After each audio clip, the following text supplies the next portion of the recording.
जी, अस्सलाम वालेकुम। जर्मनी के शहर बर्लिन से मैं मावश खान इस वक्त आप लोगों के सामने मौजूद हूँ।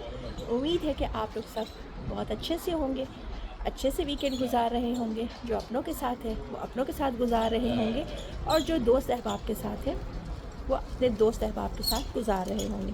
और ज़ाहिर है जिनको नौकरी करनी है वो नौकरी ही कर रहे होंगे। अच्छा, पहले तो मैंने कहा चले आप लोगों को एक छोटी सी जो है ना वो बात बताऊं कि मैंने पिछले दिनों जैकेट्स का ज़िक्र किया था, तो उस पे बहुत सारे लोग जो है ना वो हैरान भी हुए थे, और कुछ ने जो है ना वो मजाकन जो है ना वो कुछ कमेंट्स भी किए। तो मैंने कहा चले आप लोगों को बताऊं कि इस वक्त जर्मनी में 17 टेम्परेचर हो रहा है और सनी वेदर है। और देख लें कि ये मैंने जो है ना ये समर जैकेट पहनी है। ये कुछ भी नहीं है, ये समर जैकेट है, बस एक कपड़ा है जो कि लोग ऊपर से पहन लेते हैं, क्योंकि सूरज गुरूब होते ही या सूरज नीचे आते ही या सूरज बादलों में छुपते ही जो है ना वो ठंड का एहसास होने लगता है। जर्मनी में जो समर है वो आता है, समझ लीजिए कि मैक्सिमम 25 टेम्परेचर होता था। आज से 5 से 10 साल पहले समझ लीजिए कि जिस वक्त हम पड़ोसने आपस में, मोहल्लेदार ख़वातीन आपस में खड़े होकर जो है ना आपस में हाई हुई कर रही होती थी कि ओ हो अगला हफ़्ता जो है ना वो 25 होगा, ओ हो अगला हफ़्ता 26 होगा।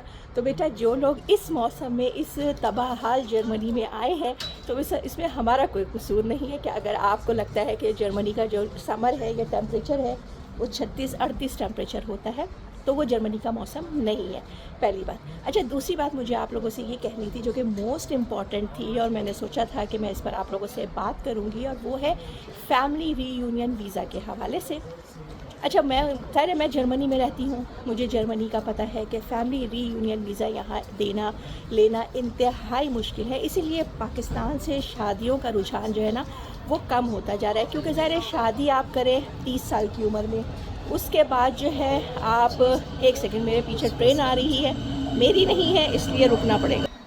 जी, तो मैं आप लोगों को फैमिली रीयूनियन वीज़े के हवाले से बता रही थी कि जर्मनी में फैमिली रीयूनियन वीज़ा, जो कि शादी के बाद स्पाउस वीज़ा होता है, उसका हुसूल तकरीबन 18 महीने बाद तो उसकी जो है ना वो अपॉइंटमेंट आती है, और तकरीबन 2.5 से 3 साल अब हो गए हैं उसके प्रोसेस के। तो बहुत सारे जो लोग हैं वो अब इस मुश्किल से बचने के लिए अब यही शादियाँ करना चाहते हैं, जो कि इसी ज़रूरत के तहत ही हमने जो है अपने जो शी मैच मेकिंग के हवाले से काम है वो यहाँ शुरू किया था। अच्छा, कल मेरे पास एक इंग्लैंड से जो है ना वो किसी का मैसेज आया, और उन्होंने कहा कि हमारा जो रिश्ता है वो इन वजूहात की बिना पर जो वीज़ा है उसके हुसूल की वजह से बिल्कुल इख्तिताम की नहज पर पहुंच गया है। बहुत सारी कॉम्प्लिकेशंस हो गई हैं, बहुत सारी मिसअंडरस्टैंडिंग्स हो गई हैं, और हकीकत यह है कि मैंने बहुत सुना है कि जर्मनी में भी बहुत सारे निकाह जो है या शादियां जो हैं वो इसी वजह से टूटी हैं, क्योंकि देखिए जब दूरियां आती हैं ना तो फिर उलझनें भी आती हैं, और कहना चाहिए ना कि मिसअंडरस्टैंडिंग, गलत फहमियाँ भी होती हैं। अच्छा, कुछ तो शैतान की तरफ से होती हैं, कुछ शैतान नुमा लोगों की तरफ से होती हैं। तो ऐसे लोगों से बचें, शैतान वसवसे डालें तो फ़ौरन औज़ु बिल्लाहि मिनश शैतानिर रजीम पढ़ें, ताकि, क्योंकि मियाँ बीवी का रिश्ता बहुत खूबसूरत और बहुत कीमती रिश्ता है, इसको इतनी आसानी से टूटना नहीं चाहिए। तो जो मशवरा मैंने उस बच्चे को दिया वही मशवरा मैं आपको भी दे रही हूँ कि अगर आपको लगता है कि वीज़े के हुसूल में मुश्किलात हैं या उसका हुसूल मुश्किल है और तकरीबन नामुमकिन है, और रिश्ता आपके इख्तिताम को पहुँच रहा है, तो बराए मेहरबानी इस रिश्ते को बचाएँ, यूरोप छोड़ दें। अब आप लोग सोचेंगे कि मैडम कैसी बातें कर रही हैं, यूरोप छोड़ दें, यहाँ की नौकरी छोड़ दें, यहाँ की अय्याशी छोड़ दें? तो भाई छोड़ दें।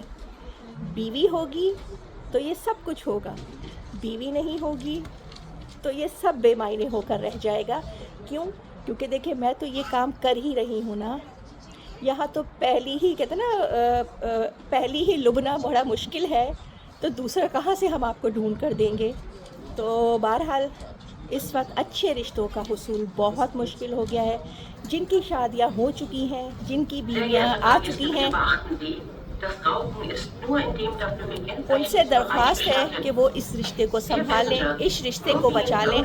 दुनिया की चीज़ें, दुनिया की आसाइशें तो आती जाती हैं, अल्लाह ताला और कहीं से नवाज देगा आपको। अपना बहुत ख्याल रखिएगा, खूब अच्छे से वीकेंड एंजॉय कीजिएगा। अल्लाह हाफिज़।